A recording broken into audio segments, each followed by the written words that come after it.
क्या current market bull run में Eicher motor 2300 के लेवल तक जा सकता है?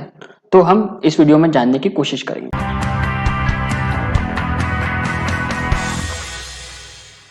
हेलो दोस्तों, स्वागत है आपका आपके अपने यूट्यूब चैनल पर। मैं हूं आपका होस्ट मोहित राठी। आज हम बात करने वाले आयशर मोटर के स्टॉक के बारे में। इस स्टॉक का रिकमेंडेशन मुझे यूट्यूब कमेंट के द्वारा मिला है, इसलिए हम इस स्टॉक के बारे में आज हम बात करने वाले हैं। आयशर मोटर का जो फेमस ब्रांड है रॉयल इनफील्ड, वो हम सब लोग ही जानते हैं। इस स्टॉक के अंदर एक बहुत ही बढ़िया स्प्लिट हुआ था और ये स्टॉक अभी हमें 2000 के लेवल पे खरीदने के लिए मिल रहा है। तो हम जानने की कोशिश करेंगे कि इस स्टॉक को हमें किस लेवल पे खरीदना चाहिए और आने वाले 1 मंथ में इस स्टॉक के अंदर हमें क्या लेवल देखने को मिल सकते हैं। तो शुरू करते हैं। अगर आप इस चैनल पे नए हैं और आपने इस चैनल को अभी तक सब्सक्राइब नहीं किया है तो इस चैनल को सब्सक्राइब करना मत भूलिए। साथ ही बेल के नोटिफिकेशन का बटन दबाना भी मत भूलिए, ताकि मेरे हर नए वीडियो की नोटिफिकेशन आपको मिलती रहे। तो शुरू करते हैं। जैसे कि आप जानते हैं, आयशर मोटर्स लिमिटेड, ये स्टॉक का अभी करंट प्राइस 2192 भी चल रहा है और इस स्टॉक ने अभी बहुत ही अच्छे रिटर्न दिए हैं अब जो करंट मार्केट रैली चल रहा है उसके अंदर। आप जानते हैं कि आयशर मोटर का जो करंट वैल्यू है वो इसके इंट्रिंसिक वैल्यू से बहुत ज़्यादा चल रहा है। ये अच्छा डिविडेंड पे आउट नहीं देता है और इस स्टॉक में अभी एंट्री के लिए शायद एक अच्छा मौका है, हम वो जानने की कोशिश करेंगे। अगर हम इस कंपनी के फाइनेंशियल्स की बात करें तो आप देख सकते हैं कि इस कंपनी का जो टोटल रेवेन्यू है वो साल दर साल बढ़ रहा था, लेकिन फाइनेंशियल ईयर 2020 में इसका रेवेन्यू ये कम हुआ है। अगर हम इसके इबिटा मार्जिन की बात करें तो ये भी कम हुए हैं और अगर हम इसके नेट इनकम की बात करें तो आप यहाँ पे देख सकते हैं कि इसका जो नेट इनकम है वो भी अच्छा खासा कम हुआ है। वैसे पूरा ऑटोमोबाइल सेक्टर ही फाइनेंशियल ईयर 2020 में एक डाउन टर्न में था और इस पूरे सेक्टर ने वॉल्यूम्स के अंदर -20% की एक नेगेटिव डी ग्रोथ दिखाई थी। सो इस स्टॉक का रेवेन्यू और प्रॉफिट नीचे आना ये तो लाजमी ही था। अगर हम इसके करंट लेवल्स की बात करें तो आप देख सकते हैं कि करंटली ये स्टॉक अपने अपवर्ड स्विंग में चल रहा है और इस स्टॉक के अंदर आप इस लेवल पे देख सकते हैं 2266 तक ये स्टॉक यहाँ से जा सकता है, ऐसा हमें हेकेनिशी कैंडल पे साफ साफ नजर आ रहा है। अगर मैं सपोर्ट और रेजिस्टेंस की बात करूं तो जैसे कि आप देख सकते हैं मैंने यहाँ पे 2 रेड लाइंस ड्रॉ की है।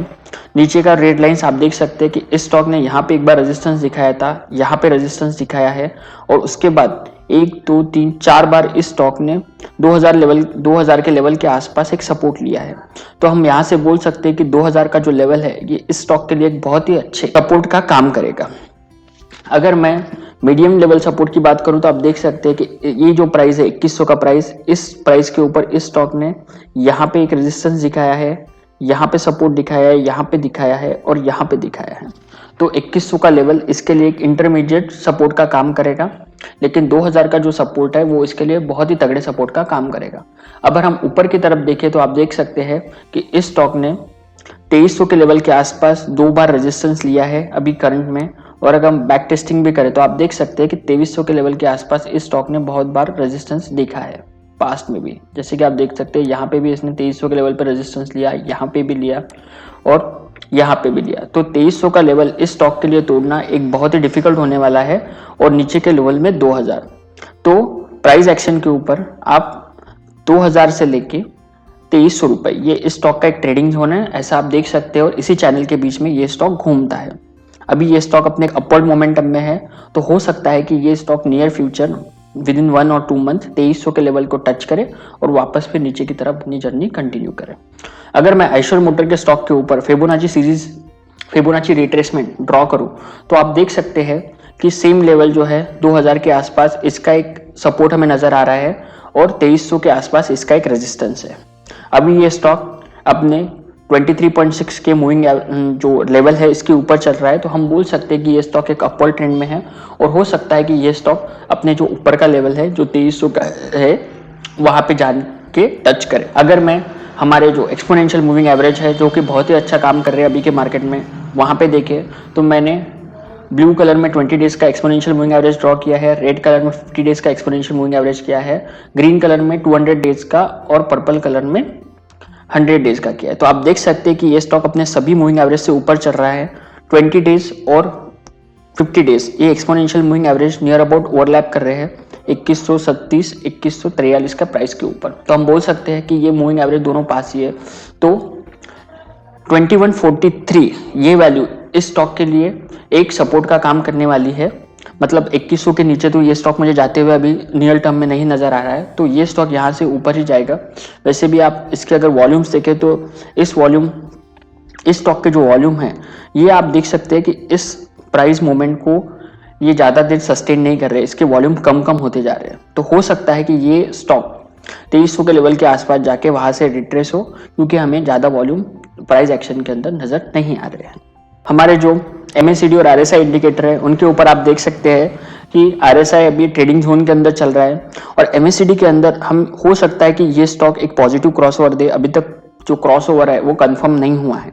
अगर ये स्टॉक यहाँ से क्रॉसओवर देता है और ऊपर की तरफ जाता है तो हो सकता है कि ये स्टॉक 2300 का लेवल नजर आए। अगर मैं वॉल्यूम प्रोफाइल और कोरिलेशन इंडेक्स जो कि अभी बहुत ही ज़्यादा काम कर रहा है उसके ऊपर देखूँ तो आप देख सकते हैं कि जो 2200-2300 का लेवल है इसके ऊपर बहुत ही ज़्यादा हाई वॉल्यूम हुए हैं और ये स्टॉक अभी भी इस लेवल पे ही है। और अगर आप ऊपर की तरफ भी जाए तो वॉल्यूम जो ज़्यादा कम हो नहीं रहे हैं, नीचे की तरफ आप देख सकते हैं कि वॉल्यूम बहुत ही ज़्यादा कम हो रहा है। तो हो सकता है कि ये स्टॉक अभी यहाँ पे सपोर्ट ले और यहाँ से ये ऊपर ही जाएगा। अगर मैं कोरिलेशन कोएफिशिएंट देखूं निफ्टी 50 के साथ तो 0.6% का कोएफिशिएंट कोरिलेशन चल रहा है। तो अगर निफ्टी 100 पॉइंट्स ऊपर जाता है या 1% ऊपर जाता है तो इस स्टॉक में भी आपको 0.5% की मूवमेंट देखने को मिल सकती है। और अभी निफ्टी एक बहुत ही बढ़िया अपवर्ड ट्रेंड में चल रहा है because of all this news flowing on from American markets. तो इस वजह से हो सकता है कि हमें आइशर मोटर के अंदर ऊपर के लेवल और देखने को मिल सकते हैं। अगर मैं ऑप्शन चेन की बात करूं तो आप देख सकते हैं कि पुट साइड के ऊपर 2100 का जो लेवल है उसके ऊपर 48,000 कॉन्ट्रैक्ट खड़े हैं और 2000 के ऊपर 65,000 कॉन्ट्रैक्ट खड़े हैं। ये दोनों लेवल हमें प्राइस एक्शन के अंदर भी साफ साफ नजर आ रहे थे। तो इस स्टॉक के लिए अभी करंट ट्रेडिंग जोन ये 2100 से 2300 के बीच में रहेगा। 2300 के ऊपर 75,000 कॉन्ट्रैक्ट खड़े हैं और आप यहाँ पे देख सकते हैं कि OI ऑडिशन भी बहुत बड़ा है। 30,000 नए कॉन्ट्रैक्ट 2300 के लेवल के ऊपर ऐड हुए हैं और कॉल साइड का जो प्रीमियम है वो भी बढ़ रहा है। और आप देख सकते हैं कि 2150 का जो लेवल है वहां पे जो कॉल साइड थे वो कॉल अनवाइंडिंग हो रही है और अभी ऊपर की तरफ पर नए कॉल बन रहे हैं। जैसे कि 2400 के लेवल के आसपास आप देख सकते हैं कि नए कॉल बन रहे हैं। तो ये स्टॉक यहाँ से आपको 2300 के लेवल आराम से दिखा सकता है। अगर हम ATR के ऊपर जानने की कोशिश करें कि हमारे लिए अगर हम इसके अंदर ट्रेड लेते हैं तो हमारे लिए स्टॉप लॉस क्या होगा, तो करंट लेवल के अनुसार 61 रुपीज का स्टॉप लॉस इस स्टॉक के अंदर रहेगा।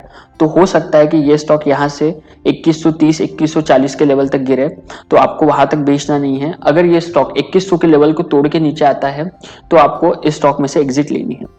अपवर्ड साइड में ये स्टॉक 2300 के ऊपर जा सकता है और डाउनवर्ड साइड में 2100 को अगर तोड़ता है तो इसको एक लिमिटेड डाउनवर्ड साइड भी है 2000 के लेवल के आसपास ये सपोर्ट ही लूंगा। तो 60 रुपए जो हम यहाँ पे नजर आ रहा है ATR के ऊपर वैल्यू, ये इसका स्टॉप लॉस रहेगा। अगर ये स्टॉक 2100 के लेवल के नीचे क्लोज होता है ऑन क्लोजिंग बेसिस पे फिर ही हमें स्टॉक से अंदर से एग्जिट लेना है, वरना इस स्टॉक में हमें बने रहना है। अगर मैं मनी कंट्रोल के ऊपर इस स्टॉक के ऊपर टेक्निकल एनालिसिस देखूं वीकली चार्ट के ऊपर तो आप देख सकते हैं कि इस स्टॉक ने फिबोनाची के ऊपर अपने जो रेजिस्टेंस है रेजिस्टेंस 1 को पार कर दिया है और रेजिस्टेंस 2 की तरफ ये बढ़ रहा है। और अगर डेली के बेसिस पे भी ये बेरिश है बुलिश है, वीकली के ऊपर भी वेरी बुलिश है और मंथली के ऊपर भी बुलिश है। तो ज्यादातर इंडिकेटर्स टेक्निकल इंडिकेटर्स हमें इस स्टॉक के अंदर एक बुलिश ट्रेंड दिखा रहे हैं। तो हो सकता है कि इस स्टॉक के अंदर हमें 2300 के लेवल जल्द ही देखने को मिले और 2100 के नीचे का लेवल जो वो रहेगा हमारे लिए एक स्टॉप लॉस। अगर 2100 के नीचे ये क्लोज होता है तो हमें इसमें से एग्जिट करना है। तो ये रहा हमारा आइशर मोटर का टेक्निकल एनालिसिस। इस स्टॉक के अंदर आप जल्द ही 2300 के लेवल आपको नजर आ सकते हैं नवंबर मंथ के एक्सपायरी तक। इस स्टॉक में अगर आपका पोजीशन है तो इसमें से निकलने की जल्दबाजी मत कीजिए। अगर आप फ्रेश पोजीशन ऐड करना चाहते हैं तो इस लेवल पे या ये स्टॉक अगर नीचे आके 2100 के लेवल के आसपास आता है तो वहां पे आप एक नया पोजीशन बना सकते हैं और इस स्टॉक के 2300 के लिए इस स्टॉक को इस मंथ के एंड तक राइड कर सकते हैं। अगर आप इसी तरह से स्टॉक का एनालिसिस मुझसे करवाना चाहते हैं तो अपने स्टॉक का नाम कमेंट बॉक्स में लिखिए, इस वीडियो को लाइक कीजिए, कमेंट कीजिए, अपना खुद का पर्सनल एक्सपीरियंस मेरे साथ शेयर कीजिए। आप कौन से इंडिकेटर्स यूज करते हैं वो भी मुझे बताइए। ताकि हम उस इंडिकेटर्स के बारे में भी बात कर सके और थोड़ा नॉलेज शेयर कर सके। Thank you. As always, thanks for watching. Drop a like, leave a comment, and don't forget to subscribe.